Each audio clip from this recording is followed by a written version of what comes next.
Hello friends, स्वागत है आपका हमारे यूट्यूब चैनल हाथों का हुनर में। फ्रेंड्स, आप लोगों को स्क्रीन पर प्लाजो मोहरी दिखाई गई है। आप देख सकते हैं कि कितना सुंदर सा डिज़ाइन हमने मोहरी पर बनाया है। इस डिज़ाइन को बनाना बहुत ही इजी है, बहुत कम टाइम में ये बनकर तैयार हो जाता है और सुंदर कितना लगता है वो आप देख ही रहे हैं। तो चलिए फटाफट से बनाना सीखते हैं। सबसे पहले देखिए फ्रेंड्स, जिस भी साइज़ का प्लाजो हमें चाहिए उस मेज़रमेंट के हिसाब से हमने प्लाजो को कट कर लिया है। ठीक है, ये हमारी रेडी लेंथ की मार्किंग है जो आप देख पा रहे हैं। जो नीचे रखे हैं ये हमारे बैक पार्ट के दोनों हिस्से और प्लस दोनों की लाइनिंग है। ठीक है, और जो ये ऊपर रखा है पार्ट ये हमारा फ्रंट पार्ट के दोनों हिस्से हैं। फ़र्क आपको फ्रंट और बैक में नज़र आ ही रहा होगा।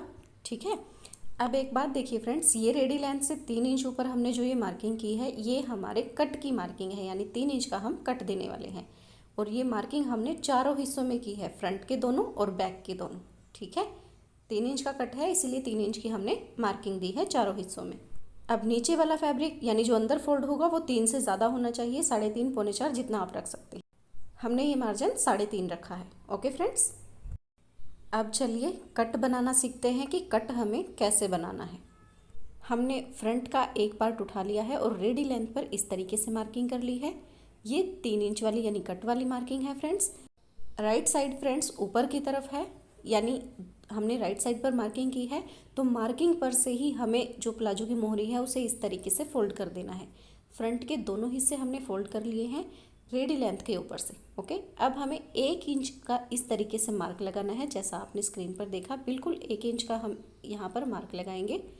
अब देखिए फ्रेंड्स, जो यहाँ से इस फैब्रिक को हमें कितना फोल्ड करना है, जो 3 इंच से ज़्यादा हमने लिया था, यानी 3 इंच के अलावा जितना भी फैब्रिक हमने एक्स्ट्रा लिया था उसे हम इस तरीके से फोल्ड कर लेंगे। ठीक है, हाथ की हेल्प से फोल्ड करके इस पर प्रेस लगा लेंगे ताकि ये इजीली फोल्ड रहे। अब देखिए फ्रेंड्स, जब हम सिलाई लगाएंगे यानी स्टिचिंग करेंगे तो इस तरीके से हमारी सिलाई आएगी करीब 1/2 इंच के मार्जिन पर। तो ऊपर तो हमें 1/2 इंच पर मार्किंग लगानी है और नीचे की तरफ हमने 1 इंच का निशान लगाया है। तो इस तरीके से ये हमारा थोड़ा सा तिरछा निशान बनेगा, थोड़ी सी तिरछी मार्किंग हम बना लेंगे इस तरीके से। ठीक है फ्रेंड्स, अब जो मार्किंग हमने यहाँ पर की है बाकी के जो 3 पार्ट है उन पर भी सेम इसी तरीके की मार्किंग हम करेंगे। ओके, नीचे की साइड 1 इंच का निशान लगाएंगे, ऊपर की साइड आधे इंच का निशान लगाएंगे और दोनों निशानों को हम थोड़ा सा तिरछा करके मिला देंगे। चलिए फ्रेंड्स, हम आ गए हैं मशीन पर। जिस तरीके से हमने मार्किंग की थी सेम मार्किंग के ऊपर हमें मशीन चलानी है। ओके, तो चलिए फ्रेंड्स, हम जितनी मार्किंग की है सिर्फ उतने हिस्से में ही मशीन चला लेते हैं, यानी कट को हम बनाकर तैयार कर लेते हैं। बाकी के जो 3 पार्ट बचे हैं उन पर भी सेम इसी तरीके से हम मशीन चला लेते हैं जो मार्किंग हुई है उसके ऊपर। ओके, अब देखिए फ्रेंड्स, जैसे हम नॉर्मल प्लाजो में जब साइड वाली सिलाई लगाते हैं एक पार्ट बैक का उठाते हैं एक फ्रंट का उठाते हैं, सेम ऐसे ही हमें एक बैक और एक फ्रंट को लेना है और दोनों की सीधी साइड अंदर की साइड करते हुए इस तरीके से अच्छे से जचा लेना है। ठीक है, अब हम सिलाई कैसे लगाएंगे, जितना हिस्सा हमने कट के लिए छोड़ा था यानी कट वाली सिलाई हम लगा चुके हैं उस हिस्से को छोड़कर बाकी की सिलाई हमें लगानी है। ठीक है, यानी कट वाला हिस्सा हमने देखिए छोड़ दिया है, मशीन उस पर नहीं चलाई है। कट जितना फैब्रिक हमने पीछे की तरफ अलग से निकाल दिया है और जहाँ से हमें जो सिलाई है करनी है वहाँ से हमने फैब्रिक को रखा है। 2-3 बार मशीन चलाकर आगे पीछे पक्का कर लेंगे। अब हम इसे चलाते हुए बिल्कुल जो हिप साइज़ है हमारा वहाँ तक मशीन चलाते हुए साइड की सिलाई लगा देंगे। सेम हम दूसरी साइड पर भी करेंगे। फ्रंट पार्ट और बैक पार्ट को आपस में रखेंगे, राइट साइड अंदर की तरफ करते हुए कट से कट अच्छे से मिलाएंगे और कट वाला पार्ट छोड़कर बाकी हिस्से में साइड की सिलाई हम लगा देंगे। ओके फ्रेंड्स, अब देखिए फ्रेंड्स, इस तरीके से हमने सिलाई लगाई है, इसको इस तरीके से रखेंगे और ये जो कट है इसे हम सीधा कर लेंगे। ठीक है, ये देखिए किस तरीके से हमने नोक निकाल ली है, दूसरी साइड की भी इसी तरीके से निकाल लेते हैं। दोनों नोक हम अच्छे से निकाल लेंगे। देख सकते हैं आप, जहाँ से हमने चौक लगाया था यानी रेडी लेंथ वाली चौक की मार्किंग भी आपको दिखाई दे रही होगी, इस हिस्से पर भी और दूसरे हिस्से पर।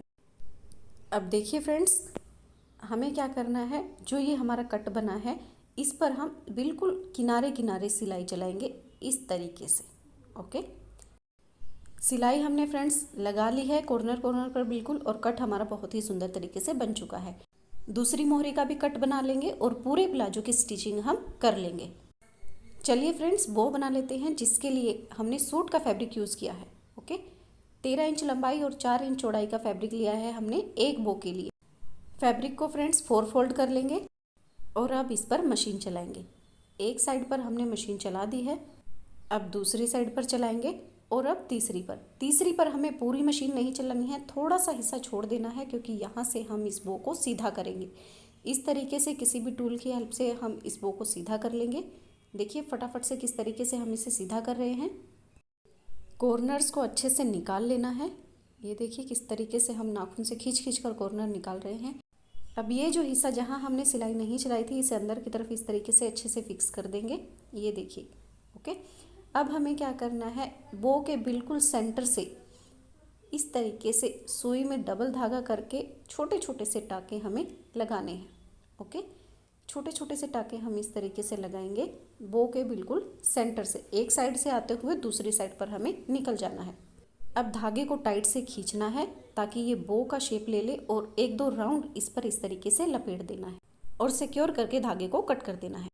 बो हमारा बनकर रेडी है। अब हम इसे डेकोरेट करेंगे। डेकोरेशन के लिए हमने ये बीड्स यूज़ किए हैं फ्रेंड्स, जो मार्केट में ईजिली अवेलेबल हैं। सुई में डबल करके धागा डाल लेंगे और उसमें अच्छे से गांठ लगा लेंगे। अब हमें क्या करना है, ये जो हिस्सा हमने अनस्टिच छोड़ा था इसको अच्छे से फिक्स करेंगे अंदर की तरफ और यहीं से हम इन बीड्स को लगाना शुरू करेंगे। ओके, धागा हमने अंदर की तरफ से डाल के ऊपर की तरफ निकाल लिया है। यहाँ से अब हमें क्या करना है, इस तरीके से स्टार्ट करके यूँ, जैसे हमारे तितली के पंख होते हैं, हमारी बो का भी जो शेप है सेम वही है और उसी शेप पर हम ये बीड्स लगा रहे हैं। तो फटाफट से एक एक करके हम बीड्स को बो के ऊपर लगा लेते हैं, बहुत ही सफाई से और बहुत ही प्यार के साथ। ओके, देखिए फ्रेंड्स कैसे बातों ही बातों में हाफ पार्ट पर बीड्स लग चुके हैं। पीछे की तरफ जाकर धागे को सिक्योर करेंगे और सेम इसी तरीके से बचे हुए हाफ पार्ट पर भी हम बीड्स लगा लेंगे। ओके फ्रेंड्स, तो बो फ्रेंड्स हमारी बनकर रेडी है। सेम इसी तरीके की हमें एक और बना लेनी है दूसरी मोहरी के लिए। अब ये देखिए फ्रेंड्स, ये हमारे प्लाजो की मोहरी है जिसे हमने बहुत अच्छे से रेडी कर लिया है। साइड की सिलाई वगैरह, तुरपाई वगैरह सब काम हमने फिनिश कर लिया है और प्रेस लगाकर बहुत अच्छे से इसे सेट कर दिया है। ठीक है, अब ये जो बो हमने रेडी की है इसे हम मोहरी के ऊपर लगाएंगे, कट के बिल्कुल ऊपर। किस तरीके से रखेंगे, बो का जो हमारा ये शेप बन रहा है और कट की जो शेप है, दोनों को इस तरीके से बिल्कुल अच्छे से मैच करेंगे और सुई धागे की मदद से बो को सिक्योर कर देंगे। धागा अभी हमें कट नहीं करना है। ओके फ्रेंड्स, ये देखिए बो हमारा सिक्योर हो चुका है बहुत अच्छे से। अब यहाँ पर ये धागे का जो निशान है हल्का सा दिखाई दे रहा है, इसे भी हम छुपाएंगे और साथ में बो को और ज़्यादा, जिसके लिए हमने गोल्डन कलर का ये मोती लिया है। एक ही मोती हम लेंगे फ्रेंड्स, इसको बिल्कुल बो के सेंटर में सुई धागे की हेल्प से बहुत अच्छे से सिक्योर कर देंगे और अब हम धागे को कट कर देंगे। बो हमारा मोहरी के ऊपर लग चुका है और अब देख ही रहे हैं कितना सुंदर लग रहा है, लेकिन अभी तो और सुंदर बनाना है, जिसके लिए हम क्या करेंगे, कट का जो एग्जैक्ट माप है इस तरीके से स्लैंटिंग हम माप लेंगे। कितना है, ये 3.5 है। 1.25 पर, 2.25 पर और 3.25 पर हम इस तरीके से मार्किंग करेंगे। दूसरी साइड भी सेम हम इसी तरीके की मार्किंग करेंगे। अब फ्रेंड्स सुई में डबल करके धागा डाल लेंगे और बैक साइड से धागे को डालकर और बिल्कुल जहाँ हमारे कट की सिलाई है उस सिलाई के ऊपर हम इस तरीके से सुई को निकाल लेंगे। अब फ्रेंड्स हम इसमें गोल्डन मोती पिरोएंगे जो हमने बो के सेंटर में लगाए हैं। करीब 5 से 6 मोती इनफ है। ओके, इस तरीके से डालने के बाद हम इसे दूसरी साइड पर अटैच कर देंगे और अच्छे से सिक्योर कर देंगे। अब देखिए फ्रेंड्स, ये कुछ इस तरीके का दिखेगा। ओके, इसी तरीके से फ्रेंड्स आपको सेकंड वाली मार्किंग पर सुई डालकर बिल्कुल सिलाई पर निकाल लेनी है। अब इसमें हमें क्या करना है, जो पहले हमने मोती डाले थे उससे 3 से 4 मोती एक्स्ट्रा डालने हैं और फिर दूसरी साइड पर इसे सिक्योर कर देना है। सेम इसी तरीके से हमें थर्ड मार्किंग पर भी मोती पिरोने हैं। जितने हमने सेकंड में पिरोए थे उससे 3 से 4 मोती एक्स्ट्रा पिरोएंगे और सेकंड साइड पर हम इसे अटैच कर देंगे और धागे को सिक्योर करके कट कर देंगे। जिस तरीके से फ्रेंड्स हमने इस एक मोहरी को रेडी किया है, सेम इसी तरीके से हम दूसरी मोहरी को भी रेडी कर लेंगे। दोनों मोहरी फ्रेंड्स हमारी रेडी हो चुकी हैं। आप देख सकते हैं कितनी सुंदर लग रही हैं, कितनी प्यारी हैं। बहुत ही सुंदर सा ये डिज़ाइन है फ्रेंड्स। इसे आप चाहें तो प्लाजो की मोहरी पर बना सकते हैं, चाहे तो स्लीव्स की मोहरी पर भी बना सकते हैं। बहुत ही प्यारा लगता है और बहुत ही आपको मॉडर्न लुक देता है। फ्रेंड्स प्लीज़ कमेंट में ज़रूर बताइए कि आप लोगों को मोहरी का जो डिज़ाइन है, मोहरी का लुक है, वो कैसा लगा है। और अगर अच्छा लगता है तो लाइक ज़रूर कीजिएगा। और हाँ, एक बात और, अगर आप देखना चाहते हैं इसका वियरिंग लुक, इवन इसकी कंप्लीट ड्रेस का वियरिंग लुक, तो फटाफट से चैनल को सब्सक्राइब कीजिए, क्योंकि जल्द ही चैनल पर वीडियो आने वाली है और आप तक तभी पहुंच पाएगी जब आपने सब्सक्राइब किया होगा। तो फटाफट जाइए और चैनल को सब्सक्राइब कीजिए। Bye friends.